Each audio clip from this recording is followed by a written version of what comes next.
Hello everyone, welcome to my YouTube channel. I am Prahlad. In the last video, we discussed the important questions of convolution in the continuous time domain. So in this video, we will discuss the convolution in the discrete time domain. Okay, so let me start. Let the given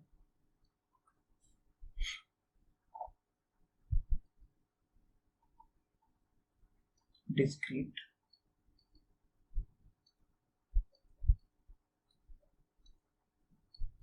time domain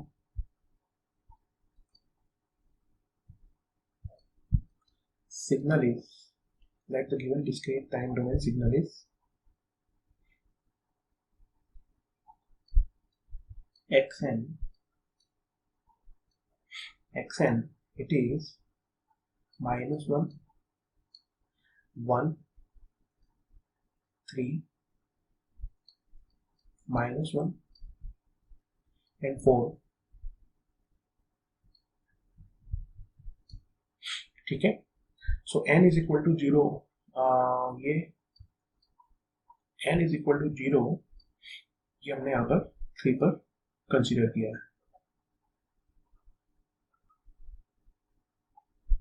x of 2n plus 1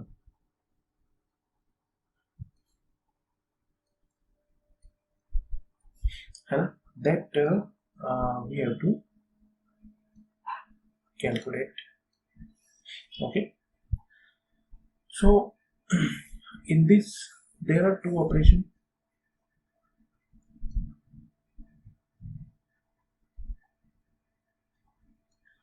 There are two operations. So first you are observing that time shifting.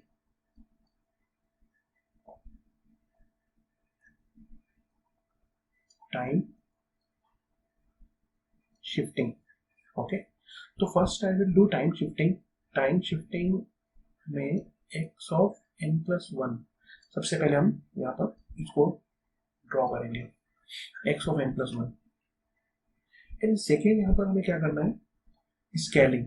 यहाँ पर scaling नहीं बोलते हुए यहाँ पर हम लोग क्या बोलते हैं, डेसिमेशन एंड इंटरपोलेशन. तो सेकेंड हम लोग क्या करेंगे, यहाँ पर टाइम स्केलिंग है ना, but time scaling in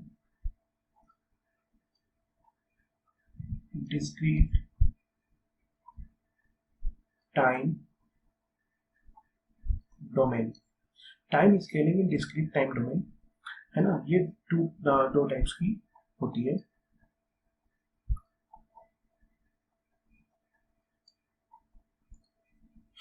right,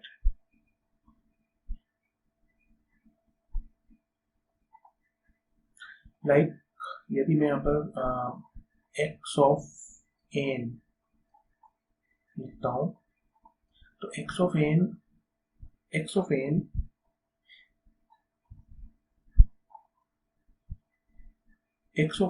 है ना, टाइम स्केल का सिग्नल है. तो ये दो टाइप का होता है. एक इसके अंदर हम लोग लिखते हैं डेसिमेशन और दूसरा इसमें हम क्या लिखते हैं,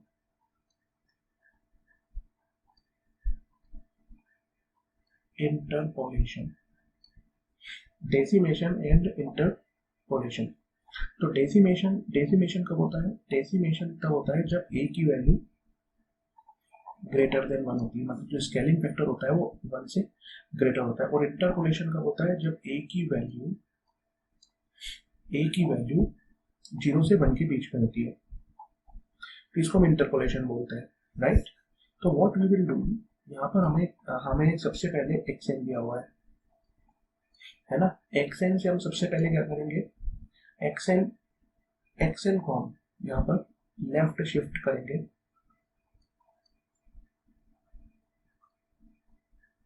left shift by 1. Left shift by 1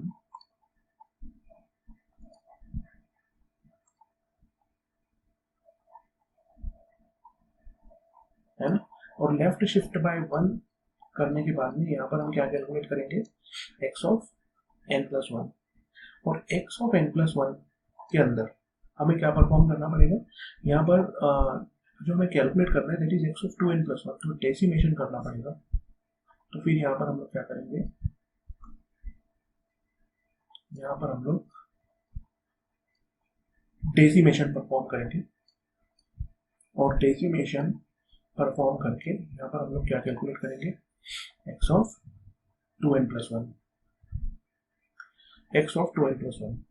okay, so देखो xn हमें जो सिग्नल दिया है वो xn हमें क्या दिया है, xn दिया है -1 1 3 -1 4, और 3 पर हमें n की वैल्यू 0 लेनी है। ओके, तो x of n+1, x of n+1 क्या होगा, इस सिग्नल को मुझे लेफ्ट शिफ्ट करना है, कितने से, बाय 1। तो ये एरो कहाँ पर आएगा, एरो को हम शिफ्टिंग कर देंगे, एरो की शिफ्टिंग एरो -1 पर शिफ्ट हो जाएगा। सो x ऑफ n+1 क्या होगा, -1 1 3 -1 4, और ये एरो एरो कहाँ पर शिफ्टेड होगा, एरो शिफ्टेड होगा -1 पर, एरो शिफ्टेड होगा -1 पर। ओके, और जब मैं इसमें मैं डेसिमेशन परफॉर्म करूंगा, तो डेसिमेशन परफॉर्म करने के बाद है ना, यहाँ पर सैंपल्स, कुछ सैंपल्स हमें छोड़ने पड़ेंगे, राइट, बिकॉज ये स्केलिंग फैक्टर है x ऑफ 2n भी, it is similar like compression, है ना, ये टाइम डोमेन के अंदर, कंटिन्यूस टाइम डोमेन में कंप्रेशन जैसा ऑपरेशन परफॉर्म करता है। तो कंप्रेशन के अंदर सिग्नल टाइम डोमेन में कंप्रेस होता है, राइट। तो यहाँ पर कितने फैक्टर से कंप्रेस होगा, 2 फैक्टर्स, राइट। तो मैं इसके अंदर x ऑफ 2n+1 जब मैं परफॉर्म करूंगा तो मुझे कुछ सिग्नल्स को छोड़ना होगा, लाइक देखते हैं x ऑफ 2n+1 है ना, इसको आप ड्रॉ करेंगे, तो आप इसमें कौन कौन से सैंपल्स को छोड़ देंगे, आप इसमें 3 को हटा देंगे, सिंपली आप इसको रखेंगे, राइट। यहाँ पर तो कुछ भी नहीं है, राइट।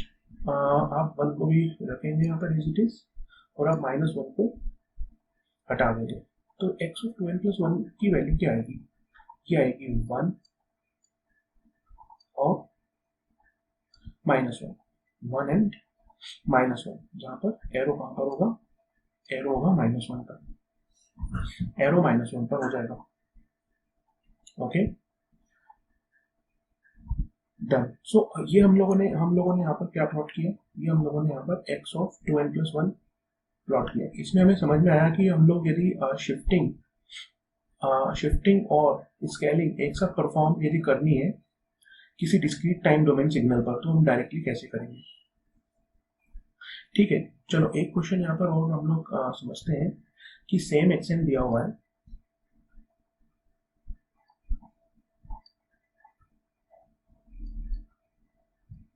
गिवन xn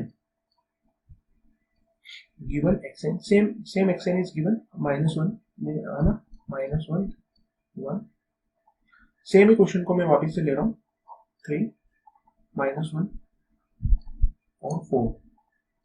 सपोज ये आपको xn दिया हुआ है और एरो में यहाँ पर 3 पर ही ले रहा हूँ, राइट। तो you have to calculate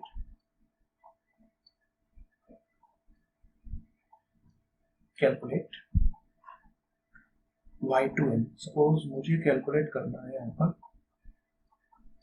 y2n, और इसकी वैल्यू क्या है, इसकी वैल्यू है x ऑफ n/2 un, है ना, इसकी वैल्यू है x ऑफ n/2 un, ठीक है, राइट। अच्छा, un है, यू नो un जो होता है, this is discrete time unity step signal, है ना। तो मैं x ऑफ n/2 un, इसको मैं किस तरह से लिख सकता हूँ, x ऑफ n/2 un को मैं किस तरह से लिख सकता हूँ, इसको मैं ऐसे भी लिख सकता हूँ, x ऑफ n/2 यदि n की वैल्यू ग्रेटर और इक्वल देन 0 है, और इसको मैं 0 लिख सकता हूँ यदि n की वैल्यू लेस देन 0 है। ठीक है, ये आपको पता होगा यूनिट स्टेप सिग्नल की वजह से हम इसको इस तरह से लिख सकते हैं। तो किसी पॉजिटिव डिस्क्रीट टाइम डोमेन के लिए डिफाइन होता है। ओके, सो इस तरह से मैंने इसको लिखा। अब देखते हैं नेक्स्ट, है ना। अब यहाँ पर x ऑफ n, यहाँ पर क्या दिया है हमें,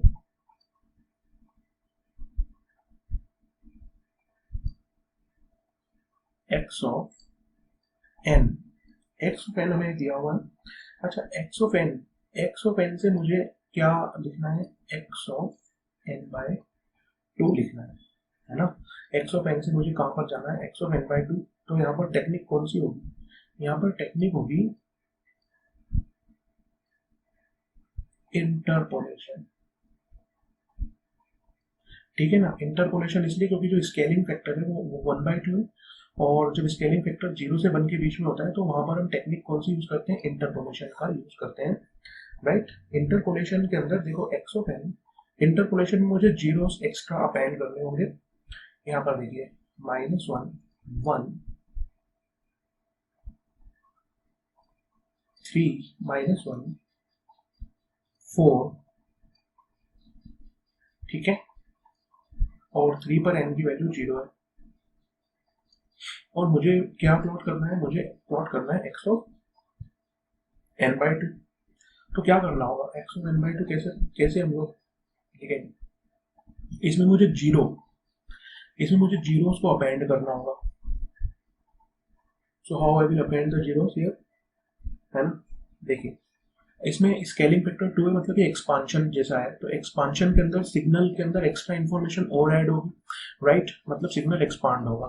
ठीक है, तो मैं एक्सपांशन इसके अंदर किस तरह से करूंगा, देखो -1 फिर एक 0 यहाँ पर मुझे अपेंड करना होगा, राइट। फिर सिग्नल क्या है 1, फिर से एक 0 में यहाँ पर अपेंड करूंगा, फिर 3, राइट, और फिर से एक 0 में अपेंड करूंगा, -1, और फिर से मैं एक 0 अपेंड यहाँ पर करूंगा, एंड ईयर 4।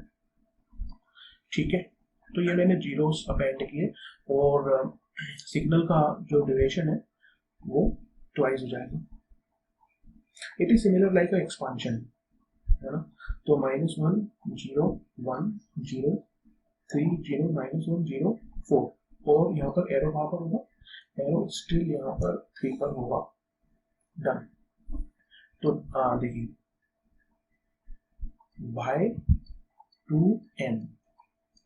y2n है, इसकी वैल्यू क्या है,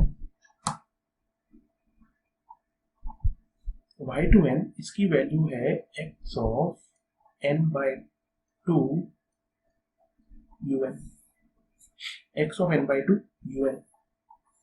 ठीक है, तो x of n by 2 un है, देन अच्छा un का मल्टीप्लीकेशन होगा तो सिर्फ n पॉजिटिव वाले सैंपल्स रहेंगे ना। यहाँ पर n की वैल्यू कितनी है, यहाँ पर n की वैल्यू 0 है ना, यहाँ पर n कितना है 1, यहाँ पर n 2 है, राइट, यहाँ पर n 3 है, और यहाँ पर n 4 है, राइट। यहाँ पर -1 है, -2 है, इधर -3 और इधर -4 है। तो जब मैं un का मल्टीप्लीकेशन करूंगा तो ये वाले सैंपल्स को मैं नहीं लिखूंगा। तो y2n की वैल्यू क्या आएगी, तो आप समझ गए y2n कितना आएगा, 3 0 -1 0 और ये 4, राइट। और एरो कहाँ पर आएगा, एरो आएगा यहाँ पर, राइट, समझ गए ना, एरो यहाँ पर 3 पर आएगा। ठीक है, आगे बढ़ते हैं। तो ये मैंने y2n लिखा, y1n ले लेता हूँ मैं, x ऑफ 2n प्लस 1, है ना। x ऑफ 2n प्लस 1 इसको मैंने प्लॉट किया था ना अभी, x ऑफ 2n प्लस 1 को हमने अभी प्लॉट किया था, और वो इस तरह से ये रहा, है ना, 1 and -1, राइट। राइट, इसको हमने क्या लिखा था, 1 -1 1 -1, राइट। इसको मैंने y1n लिखा, और y2n y2n क्या था, y2n था x of n by 2 un, x of n by 2 un, और इसको हमने अभी लिखा था 3 0 minus 1 0 4, राइट। ये हमने लिखा था 3 0 minus 1 0 4, 3 0 minus 1 0 4, ये इसमें यहाँ पर एरो था इस तरह से, राइट, और इसमें -1 पर एरो, n की वैल्यू 0 यहाँ पर, ठीक है। अब सपोज देखो मुझे कैलकुलेट करना है, लेट्स से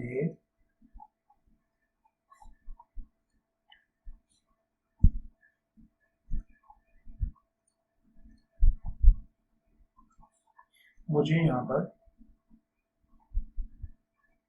कैलकुलेट करना है y3n, y3n क्या है, y3n है y1n कॉन्वोल्यूशन विथ y2n, ठीक है। देखो हमने प्रीवियस दोनों लेक्चर्स के अंदर हमने कंटिन्यूस टाइम डोमेन के अंदर कॉन्वोल्यूशन की बात करी थी, यहाँ पर हम लोग जो बात कर रहे हैं वो हम कर रहे हैं डिस्क्रीट टाइम डोमेन के अंदर कॉन्वोल्यूशन, ठीक है। तो सपोज y3n जो है वो y1n और y2n का कॉन्वोल्यूशन है, ठीक। तो इसको हम कैसे प्लॉट करेंगे, तो इसके लिए हम लोग यूज करते हैं एक टेबुलर मेथड, ठीक है। तो यहाँ पर मैं लिख रहा हूं टेबुलर मेथड। जब भी डिस्क्रीट टाइम डोमेन के अंदर हमें कन्वोल्यूशन परफॉर्म करना है तो मैं यूज करूंगा एक टेबुलर मेथड का, ठीक है। तो टेबुलर मेथड के अंदर हम लोग क्या करेंगे, देखिए कुछ मैं इस तरह से एक टेबल यहाँ पर, तो देखो ऑर्डर का है ना, आप y1n इधर भी लिख सकते हैं और y2n है ना, क्योंकि ये कम्यूटेटिव होता है, राइट। जो कॉन्वोल्यूशन होता है वो कम्यूटेटिव होता है, इसलिए y1n y2n कहीं पे भी लिख सकते हैं। तो मैं इधर y2n लिख रहा हूँ, तो y2n क्या है, y2n है 3 0 -1 0 4, ठीक है, और ये दिया है 1 एंड -1, ठीक है, और आप इसमें मल्टीप्लाई कर दो, तो 3 0 -1 0 4 है ना, और -1 का मल्टीप्लाई करेंगे तो -3 0 1, राइट, 0 एंड यहाँ पर क्या आएगा -4, है ना। अब आपको यहाँ पर क्या करना है कि एरोज बनाने हैं, इस तरह से देखिए, इस तरह से,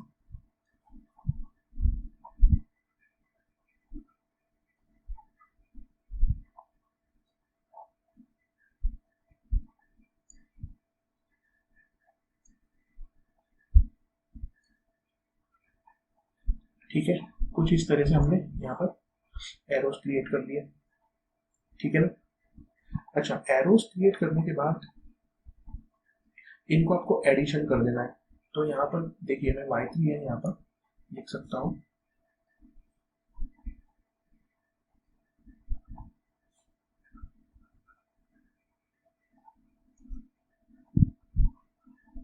देखिए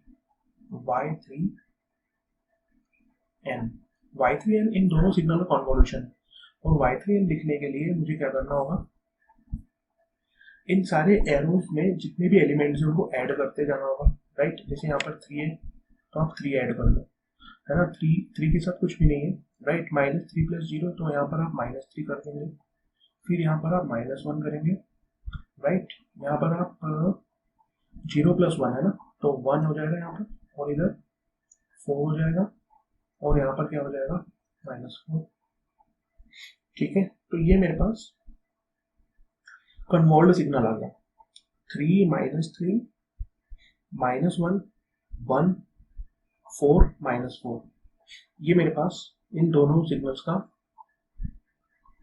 कॉन्वोल्यूशन आ गया, है ना। ये मेरे पास कॉन्वोल्यूशन है इन दोनों सिग्नल्स का। अब यहाँ पर देखो कुछ इंपॉर्टेंट पॉइंट्स हैं कि आप यहाँ पर n की वैल्यू 0 कहाँ पर लिखोगे। तो देखिए मैं यहाँ पर फिर से एक बार लिख देता हूँ,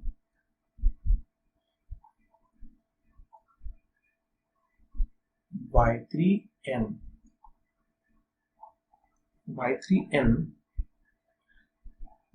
3 minus 3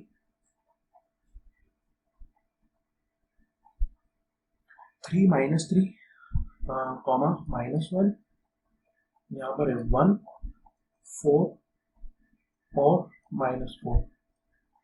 ठीक है, अब देखिए बात यहाँ पर है कि एरोज आपको कहाँ पर लिखना है। तो सबसे पहले हम लोग बात करते हैं y1n, है ना। तो y1n की वैल्यू कितनी है, y1n है यहाँ पर 1 -1।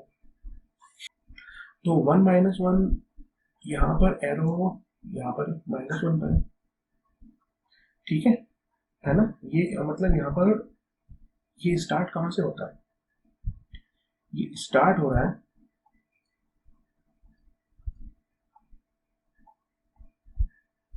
starts from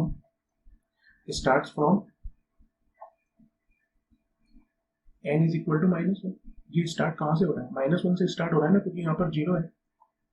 सिमिलरली यदि मैं यहाँ पर बात करता हूँ y2n की, तो y2n क्या है, y2n है 3 0 -1 0 और 4, ये इस तरह से दिया है। और ये स्टार्ट कहाँ से हो रहा है, ये स्टार्ट 3 से हो रहा है ना।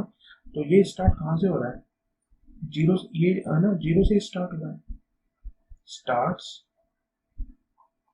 from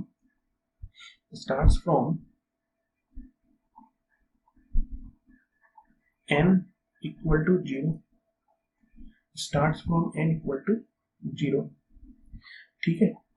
तो है ना, तो जो आपका रिजल्टेंट सिग्नल है y3n, वो स्टार्ट कहाँ से होगा, y3n, इसको हम क्या लिख रहे हैं, इसको हम लिख रहे हैं y1n कॉन्वोल्यूशन विथ, y3n कहाँ से स्टार्ट होगा, y3n starts from 0 -1, है ना। इन दोनों को ऐड कर देंगे तो 0 -1 ऐड किया, ये आंसर क्या आएगा -1। तो ये -1 से स्टार्ट होगा, है ना। देखिए अगर ये -1 से स्टार्ट हो रहा है, मतलब यहाँ पर n की वैल्यू -1 है, मतलब एरो कहाँ पर आएगा, एरो फिर यहाँ पर आएगा, n की वैल्यू यहाँ पर क्या आएगी, यहाँ पर n की वैल्यू 0 आएगी, क्योंकि -1 से स्टार्ट हो रहा है। तो ये सैंपल -1 है, दिस इज -1 सैंपल, और ये 0 वाला सैंपल आएगा, ये +1 आएगा, ये +2 पर है, ये +3 पर है, और ये +4 पर है, राइट। ठीक है, अच्छा एक और कंसेप्ट हम लोग यहाँ पर समझते हैं। देखिए एक कंसेप्ट और समझते हैं, जैसे y3n को हमने क्या लिखा है, y3n को हमने लिखा है y1n, y3n is y1n convolution with y2n, ठीक है। y3n is y1n convolution with y2n। सो यहाँ पर देखिए y1n क्या है, y1n is 1 -1 1 -1 convolution with what is y2n 3 0 -1 0 और 4। ये स्टार्ट कहाँ से हो रहा है, 3 से, और ये स्टार्ट कहाँ से हो रहा है, सो देखो यहाँ पर इसकी लेंथ कितनी है, लेंथ की बात करते हैं। तो इसकी लेंथ है, इसकी लेंथ को मैं L1 मान लेता हूँ। तो इसमें कितने सैंपल्स है, 2, और इसकी लेंथ में कितने सैंपल्स हैं, 1 2 3 4 5, है ना। इसकी लेंथ में 5 सैंपल्स हैं, राइट। तो y3n में सैंपल्स की लेंथ कितनी आएगी,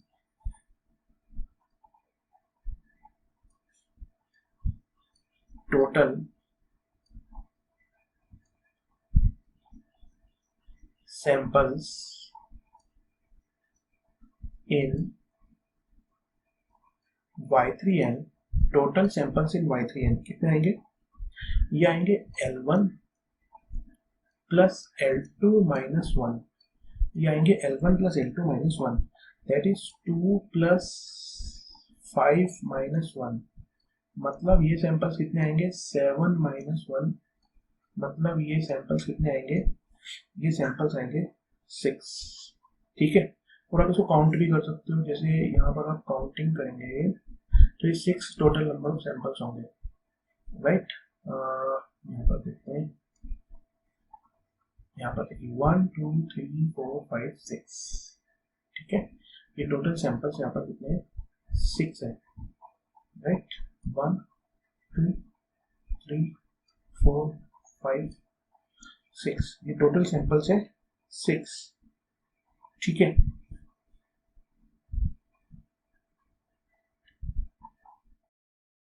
Thank you, and like and subscribe my channel for further updates.